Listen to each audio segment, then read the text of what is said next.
hello ಗೆಳೆಯರೇ, welcome back to the SSLC exam 2 result ಅಪ್ಡೇಟ್ಗೆ ಸ್ವಾಗತ ಸುಸ್ವಾಗತ ಹಾಗೂ ಎದೆಹದ ಯೂಟ್ಯೂಬ್ ಚಾನಲ್ಗೂ ಸ್ವಾಗತ ಸುಸ್ವಾಗತ. ಈ ಒಂದು ವಿಡಿಯೋದಲ್ಲಿ SSLC ಎಕ್ಸಾಮ್ 2 ರಿಸಲ್ಟ್ ಯಾವಾಗ ಬರುತ್ತೆ, ಇಲ್ಲ ಇವತ್ತೇ ಬರುತ್ತೆ, ಇಲ್ಲ ನಾಳೆ ಬರುತ್ತೆ ಅಂತ ಸಾಕಷ್ಟು ವಿದ್ಯಾರ್ಥಿಗಳು ಅದರ ಮೆಸೇಜ್ ಆದರೆ ಮಾಡ್ತಿದ್ರು, ಹಾಗೆ ಒಂದು ಕಾಲ್ ಕೂಡ ಮಾಡ್ತಿದ್ರು. ಇವತ್ತೊಂದು ಆ ವಿಡಿಯೋದಲ್ಲಿ ನಿಮಗೆ ಸಂಪೂರ್ಣ ಹೇಳ್ಕೊಡ್ತೀನಿ ರಿಸಲ್ಟ್ ಯಾವಾಗ ಬರುತ್ತೆ ಅಂತ. ಅದಕ್ಕಿಂತ ಮುಂಚೆ ನಮ್ಮ ಚಾನಲ್ಗೆ ಒಂದು ಸಬ್ಸ್ಕ್ರೈಬ್ ಇಲ್ಲ ಅಂದರೆ ಬೇಗನೆ ಸಬ್ಸ್ಕ್ರೈಬ್ ಆಗಿ. ನೋಡಿ, ಸಾಕಷ್ಟು ವಿದ್ಯಾರ್ಥಿಗಳಾದರೆ ಈಗ SSLC ಎಕ್ಸಾಮ್ 2ಗೆ ಕಾಯ್ತಿದ್ದೀರಾ.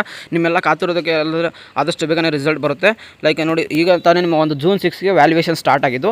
ಆದಷ್ಟು ಅಂದರೆ ಈಗ ಆಲ್ಮೋಸ್ಟ್ ನೋಡಿ, ಇದನ್ನೊಂದು ಅಪ್ಡೇಟ್ ಆದರೆ ಎಷ್ಟೋ ಯೂಟ್ಯೂಬರ್ ಅದು ಕೊಟ್ಟಿರಲ್ಲ, ಸುಮ್ಮನೆ ಹೇಳ್ತಿದ್ದಾರೆ. ನಿಮ್ಮ ವ್ಯಾಲ್ಯೂಯೇಷನ್ ಆದರೆ ಕಂಪ್ಲೀಟ್ ಆಗಿದೆ. ವ್ಯಾಲ್ಯೂಯೇಷನ್ ಕಂಪ್ಲೀಟ್ ಆದಮೇಲೆ ರಿಸಲ್ಟ್ ಯಾಕೆ ಲೇಟ್ ಆಗ್ತಿದೆ ಅಂದರೆ, ಸಾಕಷ್ಟು ಒಂದು ಪ್ರಶ್ನೆ ಆದರೆ, ಈಗ ವ್ಯಾಲ್ಯೂಯೇಷನ್ ಕಂಪ್ಲೀಟ್ ಆದಮೇಲೆ ಚೆಕ್ ಮಾಡೋಕ್ಕೆ ಒಂದು ಟೈಮ್ ಇರುತ್ತೆ. ಎಲ್ಲ ಕರೆಕ್ಟ್ ಆಗಿದೆಯಾ ಇಲ್ವಾ, ಎಲ್ಲ ಮಾರ್ಕ್ಸ್ ಎಂಟ್ರಿ ಕರೆಕ್ಟ್ ಆಗಿದೆಯಾ, ಇಲ್ಲ ಯಾವುದಾದ್ರು ಹುಡುಗರು ಮೋಸ ಆಗ್ತಿದೆ ಅಂತ ಕೇಳ್ತಾರೆ. ಒಂದು ಸರಿ ಚೆಕ್ ಮಾಡ್ತಾರೆ. ಚೆಕ್ ಮಾಡಿ ವೆಬ್ಸೈಟಲ್ಲಿ, ಇದೇ ಒಂದು ವೆಬ್ಸೈಟಲ್ಲಿ ಪೋಸ್ಟ್ ಮಾಡ್ತಾರೆ, curresult.nic.in ಅಲ್ಲಿ. ಇದು ಆದಷ್ಟು ಬೇಗನೆ ರಿಸಲ್ಟ್ ಆದರೆ ಅನೌನ್ಸ್ಮೆಂಟ್ ಮಾಡ್ತಾರೆ. ಈಗ ಆಲ್ಮೋಸ್ಟ್ ವ್ಯಾಲ್ಯೂಯೇಷನ್ ಕಂಪ್ಲೀಟ್ ಆಗಿರೋದ್ರಿಂದ ನಿಮಗೆ ರಿಸಲ್ಟ್ ಆದರೆ ಆದಷ್ಟು ಬೇಗ ಮಾಡ್ತಾರೆ. ಇನ್ನೂ ಇಲ್ಲ ಯಾವುದೇ ಥರ ನೋಟಿಫಿಕೇಶನ್ ಆದರೆ ಎಲ್ಲೂ ಸಿಗೋದಿಲ್ಲ ನಿಮಗೆ. ರಿಸಲ್ಟ್ ಆದರೆ ನಮ್ಮ ಒಂದು ಚಾನಲ್ಗೆ ಸಬ್ಸ್ಕ್ರೈಬ್ ಆಗಿ ಇಟ್ಕೊಂಡಿದ್ದಂದರೆ ನಿಮಗೆ ರಿಸಲ್ಟ್ ಬಂದ ತಕ್ಷಣ ನಿಮಗೆ ಲಿಂಕ್ ಆದರೆ ಕೊಡ್ತೀನಿ. ಅದರಿಂದ ನೀವು ರಿಸಲ್ಟ್ ಆದರೆ ಚೆಕ್ ಮಾಡಬೇಕಾಗಿರುತ್ತೆ. ನೀವು ಎಲ್ಲಿ ನ್ಯೂಸಲ್ಲಿ ನೋಡಿದ್ರು ಸಿಗೋಲ್ಲ, ಯಾವುದೇ ಯೂಟ್ಯೂಬರ್ ಆದರೂ ನೋಡಿ ಸಿಗೋಲ್ಲ. ಅದಕ್ಕೋಸ್ಕರ ಚಾನಲ್ಗೆ ಒಂದು ಸಬ್ಸ್ಕ್ರೈಬ್ ಆಗಿ ವಿಡಿಯೋ ನೋಡಿ, ನೋಟಿಫಿಕೇಶನ್ ಕೂಡ ಆನ್ ಮಾಡ್ಕೊಳ್ಳಿ. ರಿಸಲ್ಟ್ ಬಂದ ತಕ್ಷಣ ನಾನು ನಿಮಗೆ ತಿಳಿಸ್ತೀನಿ. ಅದಕ್ಕೋಸ್ಕರ ಚಾನಲ್ ಒಂದು ಸಬ್ಸ್ಕ್ರೈಬ್ ಆಗಿರಿ. ಸಿಗೋಣ ನೆಕ್ಸ್ಟ್ ವಿಡಿಯೋದಲ್ಲಿ. ಹ್ಯಾವ್ ಅ ಗುಡ್ ಡೇ, ಅಷ್ಟೇ. Love you all, tata, bye.